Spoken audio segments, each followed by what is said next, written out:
In 1997, a young electrical engineering student vanished without a trace after claiming he'd built a working time machine. And not just any time machine, we're talking about a device that allegedly made objects disappear and reappear seconds later.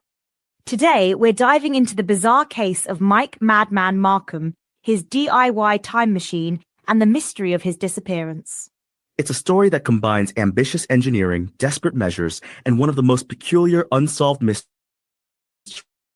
of the 1990s. So what drove a 21-year-old to attempt something most scientists consider impossible? Well, it all started in 1995 in Stanberry, Missouri. Marcum was experimenting with something called a Jacob's ladder on his porch. A Jacob's ladder? Like those plasma toys you see at science museums? Exactly, but Marcum modified his using a CD laser to reduce air resistance between the poles, creating a more focused energy field. That's actually pretty clever for a homemade setup. Right?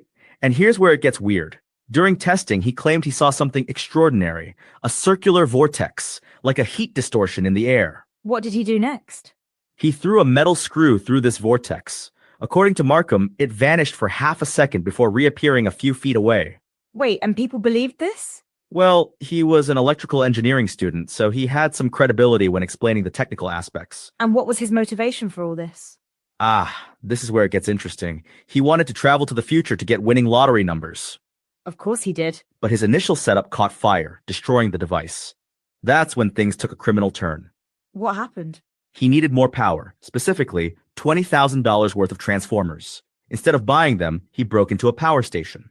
How many did he take? 6 transformers, each weighing over 300 pounds, from St. Joseph Light and Power Generating Station in King City. That's ambitious. And it gets better. While testing his new setup, he caused a massive blackout in his neighborhood. I'm guessing that got some attention. The police found transformers all over his house, even one being used as a piggy bank filled with coins. So he went to jail? Yes, but that's where his story really took off. After his release, he was invited onto Coast to Coast AM with Art Bell. The late-night paranormal radio show? Exactly. That's where he got his nickname, MadMan, and explained his plans to build a legal version of the time machine. How did people react? The response was overwhelming. Listeners called non-stop for 3 days, offering funding and spare parts. So he actually got support to build another one? Yes, and in 1996, he returned to Coast AM, claiming he was just 30 days away from completing it. And then what happened? That's where the mystery deepens. In 1997, Marcum simply vanished.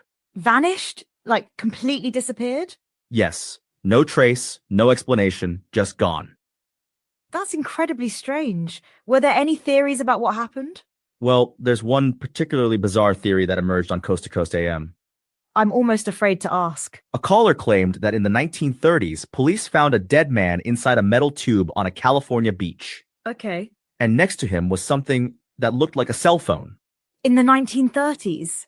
Remember, Marcum said he'd only take his phone with him when testing the machine. That's quite a coincidence. But here's the thing. There's no actual evidence of this 1930s incident ever happening. Of course not. What's interesting is that the Missouri State Highway Patrol has never listed Marcum as an active missing person. So either he's out there somewhere, or his time machine actually worked.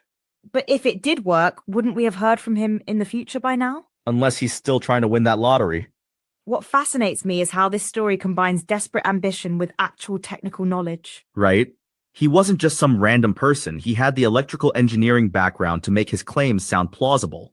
And his modifications to the Jacob's ladder were actually quite innovative. The CD laser modification to reduce air resistance was particularly clever.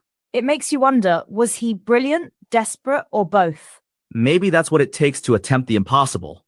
A combination of knowledge and just enough crazy to try. So what do you think really happened to him?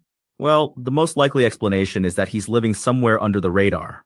But there's always that small chance that somewhere, or somewhen, Mike "MadMan" Marcum is still tinkering with his time machine. Maybe checking tomorrow's lottery numbers. Or trying to find his way back to 1997. Well, if you're listening, Mike, whenever you are, we'd love to hear your side of the story. Just remember to bring those lottery numbers with you.